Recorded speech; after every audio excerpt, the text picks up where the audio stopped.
I can't look back, it's too late now.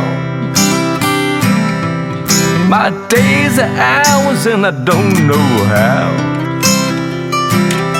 but I believe the great is still yet to come. I won't stop fighting, man, until I'm done. Hello and welcome to the 84th Breakfast Ball. I'm your host, Bob Cardia. And as always, thank you so much. If you like what we're doing, please smash that subscribe button. Love to have you guys as subscribers. And as always, if you comment, I love the Breakfast Ball in the comment section, you are eligible to win a Starbucks gift card. So love to see you smash that subscribe button. Love to have you. So today's program is called The Winning Mentality. So as you guys know, I do a lot with coaching and research. So I was grazing through various motivational speakers, and as we all know, we've heard this analogy before. But there's winners and losers, and there's gray areas in there sometimes too, for sure. But I was listening to this one guy who was talking about, and I agree with this to a large part. He was saying that losers typically take things that go wrong in their life and use them as fuel to keep themselves where they are. They'll lose something that they thought they should have won, and then they'd say, "I stink, and I'm going to give up." Whereas winners, like I call it the Tom Brady mentality, or even the Michael Jordan mentality. Like, Tom Brady was, drafted in the 6th round, and they said he was unathletic and incapable of being an NFL quarterback, and he used that as fuel to prove people wrong. Whereas Michael Jordan got cut as a sophomore at his high school basketball team. And everybody knows this story. But Tony Robbins, really professional, famous motivational speaker, interviewed Jordan. And he said, Jordan, Michael, who do you compare yourself to? And he said that he puts a big demand upon himself every day to be the best version of himself, to better himself every single day. And if you use that as your bar and you're the best in the world, then all you'll ever do is get better and better. So I like both of those mentalities. I like the way people can fuel themselves. I know I saw this one clip, Donald Trump. Love him, hate him, that's on you. But either way, he had a friend who was struggling and had done nothing in his life, and decided that he was always going to fly first class to feed that mentality of always being a winner. And that guy, went on to become enormously successful.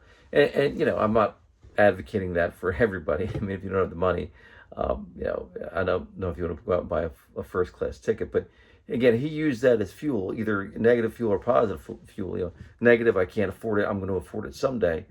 Or positive, fake it till you make it. I deserve to be there. So I found that interesting. And then I had a student this week, and we talk about winning mentality.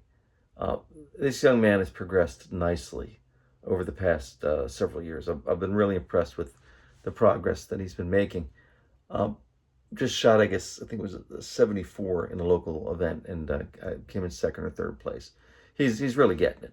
So he was hitting the ball great, and he was started golf at a young age. So he was on a smaller side when he started off, and he tried to muscle everything. And I gave him the Tiger Woods analogy that he felt like he played his best golf when he's hitting about 80% of his capacity. So for my young friend here, it's 60%, and he's amazed how he hits the ball further and with less effort. But that's if you ever had the chance, try to swing a golf club with no head on the end of it, and realize that all the weight is at the end of that club. The shaft and the grip, swing weight wise, weigh ounces, right? It's centrifugal force swinging the club, as I always say. The most misunderstood word in golf is swing.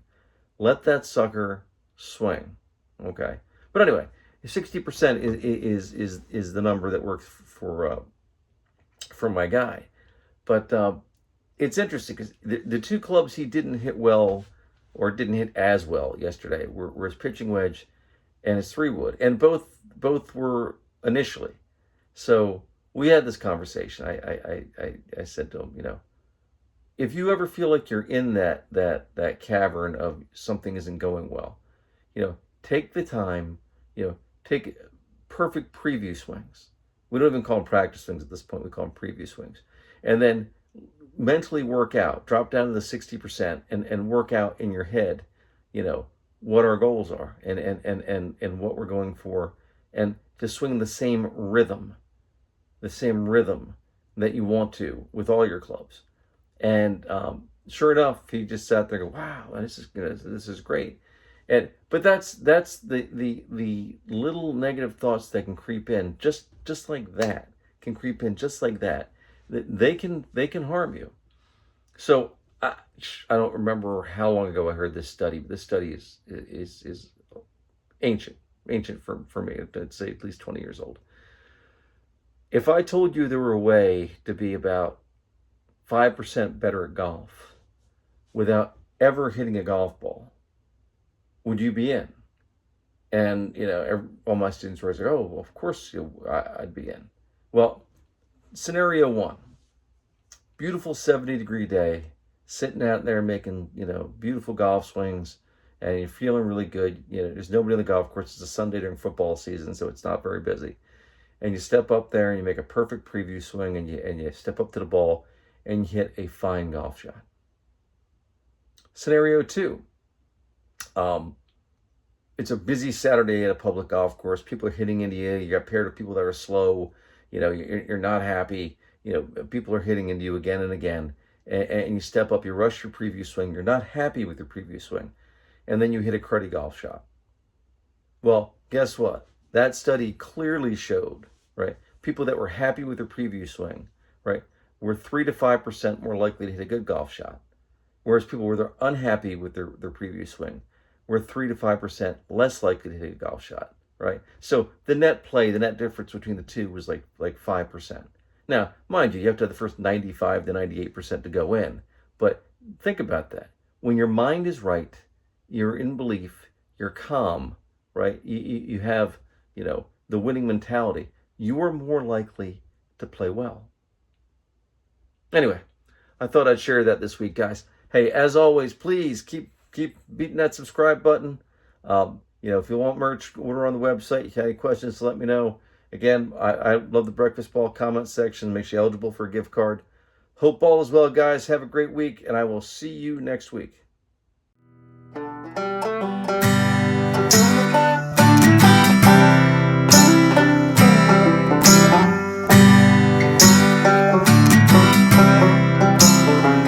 Glass of bourbon,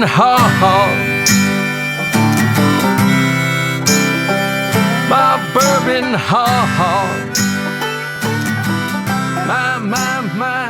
my bourbon, alcohol, because no great story ever started with, I'll have a salad.